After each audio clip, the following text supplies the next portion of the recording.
افغانستان کے شہر ہرات میں طالبان کی جانب سے سماجی پابندیوں پر عمل درآمد مزید سخت کر دیا گیا ہے۔ ایک غیر ملکی اخبار کی رپورٹ کے مطابق خواتین و مردوں کے خلاف وسیع پیمانے پر کارروائیاں جاری ہیں، جن میں خواتین کو لباس و مردوں کو داڑھی سے متعلق ضابطوں کی مبینہ خلاف ورزی پر گرفتار کیا جا رہا ہے۔ ان اقدامات کے باعث شہریوں میں خوف اور بے یقینی کی فضا گہری ہوتی جا رہی ہے۔ رپورٹ کے مطابق طالبان کے سپریم رہنما ملا ہیبت اللہ اخونزادہ کی ہدایت کے بعد ہرات میں نظریاتی ضابطوں پر عمل درآمد مزید سخت کر دیا گیا ہے۔ اسی پالیسی کے تحت خواتین کے لباس اور مردوں کی ظاہری وضاحت سے متعلق قواعد کی نگرانی میں اضافہ کیا گیا ہے، جس کے نتیجے میں گرفتاریوں کی تعداد بھی بڑھنے لگی ہے۔ اقوام متحدہ کے حوالے سے رپورٹ میں بتایا گیا ہے کہ صرف 2 روز کے دوران کم از کم 30 خواتین کو لباس سے متعلق مبینہ خلاف ورزیوں پر حراست میں لیا گیا ہے، جبکہ مقامی انسانی حقوق کے اداروں کا دعویٰ ہے کہ ہرات میں گرفتار ہونے والی خواتین کی مجموعی تعداد 200 سے تجاوز کر چکی ہے۔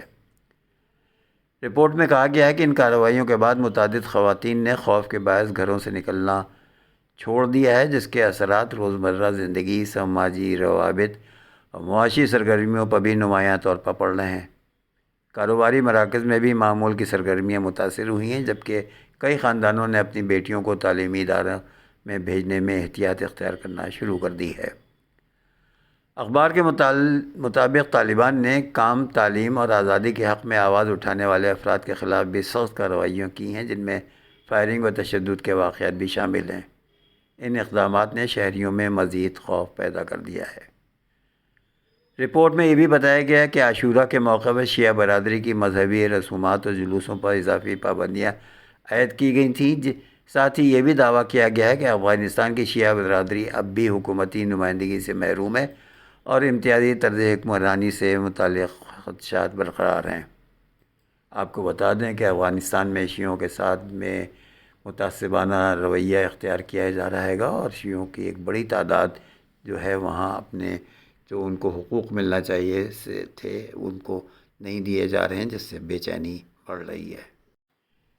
ایران نے دعویٰ کیا ہے کہ اس کی مسلح افواج نے کویت و اردن میں موجود امریکی فوجی تنصیبات کو میزائل اور ڈرون حملوں کا نشانہ بنایا ہے۔ یہ دعویٰ ایسے وقت میں سامنے آیا جب امریکہ کی جانب سے ایران پر تازہ فضائی حملوں کے بعد خطے میں کشیدگی بڑھ گئی ہے۔ ایرانی سرکاری میڈیا کے مطابق اسلامی انقلابی گارڈز کوڈ نے ایک بیان میں کہا ہے کہ اس نے اپنی جاری عسکری کارروائی نصر 2 کے 8ویں مرحلے کے دوران کویت میں واقع علی السالم ایئر بیس پر مشترکہ میزائل اور ڈرون حملہ کیا ہے۔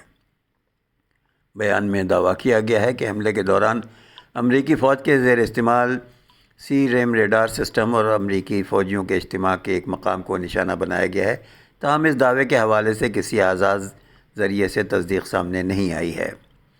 IRGC نے اپنے بیان میں یہ بھی الزام عائد کیا ہے کہ امریکہ نے ایران کے خلاف کارروائیوں کے لیے کویت کی سرزمین استعمال کی اور کویتی عوام سے مطالبہ کیا ہے کہ وہ اپنے ملک سے امریکی افواج کے انخلا کا مطالبہ کریں۔ دوسری جانب ایرانی فوج نے بھی دعویٰ کیا ہے کہ اس نے اردن میں موجود امریکی فوجی تنصیبات پر خودکش ڈرونز کے ذریعے حملے کیے۔ ایرانی سرکاری ٹیلی ویژن کے مطابق ان کارروائیوں میں امریکی فوج کے مواصلاتی نظام اور ایندھن ذخیرہ کرنے کی تنصیبات کو نشانہ بنایا گیا ہے۔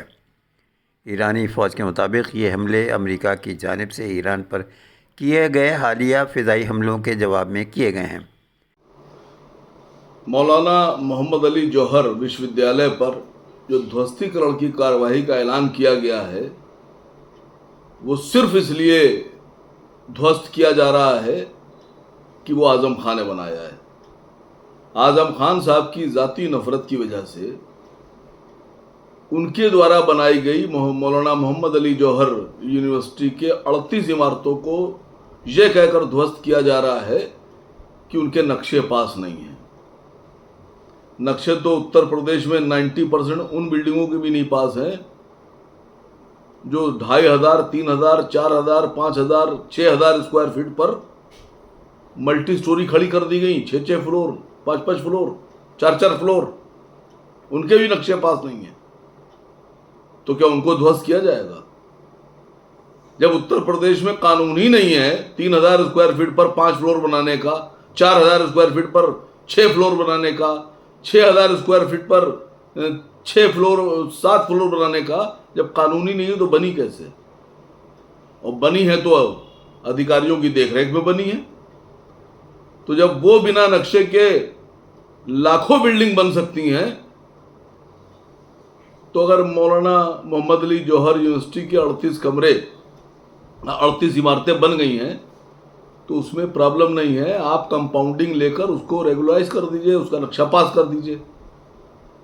بھئی یہ کسی نجی بلڈنگ کا یا نجی نواس کا یا کسی گھر کا معاملہ نہیں ہے، یہ وشو ودیالیہ کا معاملہ ہے. اور وشو ودیالیہ بہت مشکل سے بنتے ہیں. وشو ودیالیوں میں بچوں کا بھوش ہوتا ہے. مجھے لگتا ہے کہ 3 سے 4 ہزار بچے وہاں پڑھ رہے ہیں. ان کے کیریئر کا کیا ہے، ان کے اکیڈمک اس کا کیا ہے ایئر کا. اور ڈی ایم صاحب اعلان کر رہے ہیں بیٹھ کر بڑے زوردار آواز میں کہ 40 میں سے 38 عمارتیں اویدھ ہیں، ان کے نقشے پاس نہیں ہیں، صرف 2 کے پاس ہیں، اس لیے ان کو 15 دن کا وقت دیا جا رہا ہے، دھوست کیا جائے گا. مجھے لگتا ہے کہ اگر ڈی ایم صاحب سے یہ پوچھ لیا جائے کہ جس آفس میں آپ بیٹھتے ہیں یا جس گھر میں رہتے ہیں اس کا نقشہ پاس ہے تو بتا نہیں پائیں گے. لکھنؤ میں اور باقی جگہ پر جو اویدھ بلڈرز ہیں انہوں نے نہ جانے کتنی گھنی آبادیوں میں چپ چاپ اویدھ طریقے سے بیسمنٹ کھود دیے ہیں. سب ادھیکاریوں کی نظر میں ہے، ان پر تو کارروائی نہیں ہو رہی ہے. تو وشو ودیالیہ پہ کارروائی اس لیے ہو رہی ہے، مولانا محمد علی جوہر وشو ودیالیہ پر، کہ وہ وشو ودیالیہ اعظم خان سے جڑا ہوا ہے، ان کے نام سے جڑا ہوا ہے. میں یوگی جی سے گزارش کرتا ہوں کہ دھوستی کرڑ سے بہتر ہے کہ اس وشو ودیالیہ کے جو 38 عمارتیں ان کا نقشہ کمپاؤنڈنگ لے کر پاس کر دیجئے اور سرکار اس کو اپنے آدھین کر کے چلا لے. آپ اعظم صاحب سے بات کیجئے. لیکن کسی بھی بہتر مکھمنتری کو یہ کار نہیں کرنا چاہیے. یہ ٹھیک کار نہیں ہے، یہ ٹھیک کام نہیں ہے. میں ماننیہ مکھمنتری جی سے نویدن کرتا ہوں کہ دھوستی کرڑ سے بہتر ہے کہ اس کو سرکار چلائے. لوک سبھا میں اپوزیشن لیڈر راہل گاندھی نے کہا ہے کہ وہ 17 جولائی کو دہرادون میں ہوں گے کیونکہ اتراکھنڈ کو پیپر لیک کا مرکز بنا دیا گیا ہے. راہل گاندھی نے الزام عائد کیا کہ ریاست میں بھرتی امتحانات میں ایسا نظام تیار ہو گیا ہے جہاں پٹواری، لیکپال اور دیگر عہدے قابلیت کی بنیاد پر نہیں بلکہ مجرموں کے طے کردہ داموں پر ملتے ہیں. کانگریسی رہنما نے جمعرات کو social media platform X پر ایک پیغام میں کہا کہ حکومت نے سخت انسداد نقل قانون بنایا ہے، اس کے باوجود پیپر لیک ہوتے رہے. یہ قانون صرف کاغذات تک محدود رہا اور سوال نامے بازار میں بکتے رہے. انہوں نے کہا کہ برسہ برس کی محنت کرنے والے نوجوانوں کا حق چھین لیا گیا اور کسی دوسرے نے پیسے دے کر ان کی نوکری خرید لی. یہ صرف پیپر لیک نہیں بلکہ نوجوانوں کے روزگار اور مستقبل کی چوری ہے. راہل گاندھی نے اتراکھنڈ کے طلباء اور مسابقتی امتحانی امیدواروں سے اس لڑائی میں شامل ہونے کی اپیل کرتے ہوئے کہا کہ وہ ان کے ساتھ کھڑے ہیں. یمن میں حوثی باغیوں کی جانب سے سعودی عرب پر میزائل حملوں، صنعاء ایئرپورٹ پر کشیدگی اور باب المندب میں بڑھتے ہوئے خطرات کے بعد یہ گروہ ایک بار پھر عالمی توجہ کا مرکز بن گیا ہے. ماہرین کا کہنا ہے کہ اگر موجودہ صورتحال مزید بگڑتی ہے تو آبنائے ہرمز کے بعد باب المندب میں عالمی تجارت کے لیے ایک نیا بحران بن سکتا ہے. ایسے میں یہ جاننا ضروری ہے کہ حوثی کون ہیں، ان کی طاقت کیسے بڑھی اور ایران سے ان کے تعلقات کی حقیقت کیا ہے. برطانوی خبر رساں ادارے رائٹرز کے مطابق یمن کا حوثی گروپ جیسے باضابطہ طور پر انصار اللہ کہلاتا ہے ایک مذہبی، سیاسی اور مسلح تحریک ہے جو شمالی یمن میں سرگرم ہے. اس کی قیادت عبد الملک الحوثی کے ہاتھ میں ہے، جنہیں خطے کے انتہائی بااثر مگر کم منظر عام پر آنے والے رہنماؤں میں شمار کیا جاتا ہے. حوثی زیدی شیعہ مسلک سے تعلق رکھتے ہیں اور ان کی بنیاد 1990 کی دہائی کے آخر میں شمالی یمن میں ایک مذہبی اصلاحی تحریک کے طور پر رکھی گئی تھی جس کا مقصد زیدی برادری کی مذہبی اور سماجی شناخت کا تحفظ تھا. وقت گزرنے کے ساتھ حکومت سے اختلافات شدت سے اختیار کر گئے اور یہ تحریک مسلح مزاحمت میں تبدیل ہو گئی۔ حوثیوں نے یمنی فوج کے خلاف کئی گوریلا جنگیں لڑیں اور 2011 میں عرب اسپرنگ کے بعد پیدا ہونے والی سیاسی بے یقینی سے فائدہ اٹھاتے ہوئے اپنی طاقت میں نمایاں اضافہ کیا۔ یمنی حکومت کی جانب سے حوثیوں کو باغی قرار دینے کے بعد حوثیوں نے اپنی تحریک کو منظر عام کیا اور 2014 میں دارالحکومت صنعا پر قبضہ کر لیا، جس کے بعد یمن کی سیاسی صورتحال مکمل طور پر بدل گئی ہے۔ صنعا پر قبضے کے بعد سعودی عرب نے حوثیوں کو ایران کا اتحادی قرار دیتے ہوئے مارچ 2015 میں عرب اتحادی افواج کی قیادت میں فوجی مداخلت کی۔ اس اتحاد کا مقصد بین الاقوامی طور پر تسلیم شدہ یمنی حکومت کو دوبارہ اقتدار میں لانا تھا۔ تاہم کئی برس تک جاری رہنے والی جنگ کے باوجود حوثی شمالی یمن اور دارالحکومت صنعا پر اپنا کنٹرول برقرار رکھنے میں کامیاب رہے۔ اس جنگ کے نتیجے میں لاکھوں افراد بے گھر ہوئے، بنیادی ڈھانچہ تباہ ہوا اور اقوام متحدہ نے یمن کو دنیا کے بدترین انسانی بحرانوں میں شامل قرار دیا۔ بعد ازاں 2022 میں اقوام متحدہ کی ثالثی سے جنگ بندی عمل میں آئی، جس کے بعد نسبتاً سکون رہا، مگر ایران امریکہ جنگ کے دوران حوثی باغیوں کا کھل کر تہران کی حمایت نے یمنی حکومت کے ساتھ غیر رسمی جنگ بندی کو خطرے میں ڈال دیا۔ رائٹرز کے مطابق ابتدائی طور پر ایک مقامی مزاحمتی گروپ سمجھے جانے والے حوثیوں نے گزشتہ چند برسوں میں اپنی عسکری صلاحیت میں نمایاں اضافہ کیا ہے۔ ان کے پاس ballistic missile, cruise missile, drone اور جدید فضائی اور حملہ کی صلاحیت موجود ہے۔ وہ ماضی میں سعودی عرب اور متحدہ عرب امارات کی تیل تنصیبات، فوجی اڈوں اور اہم انفراسٹرکچر کو متعدد مرتبہ نشانہ بنا چکے ہیں۔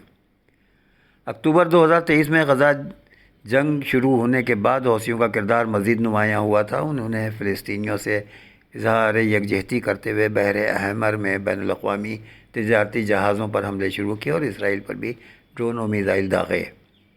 ان کارروائیوں کے جواب میں اسرائیل و امریکہ نے یمن میں حوثیوں کے ٹھکانے پر متعدد فضائی حملے کیے۔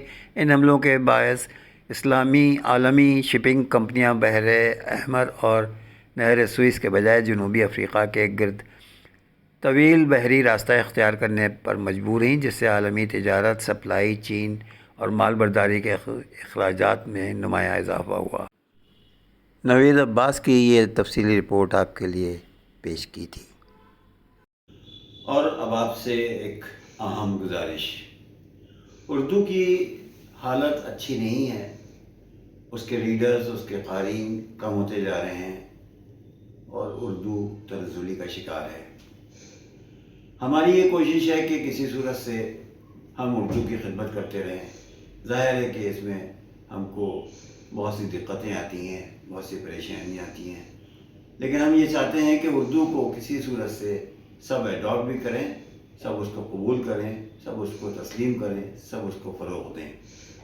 ہماری آپ سے گزارش ہے کہ ہم آپ سے کوئی مالی مدد نہیں مانگ رہے ہیں، ہم آپ سے صرف یہ چاہتے ہیں کہ آپ ہمارے ویڈیو کو دیکھیے ضرور، اس کو لائک ضرور کیجیے، اس کو شیئر کیجیے اور اس کو کمنٹ کیجیے۔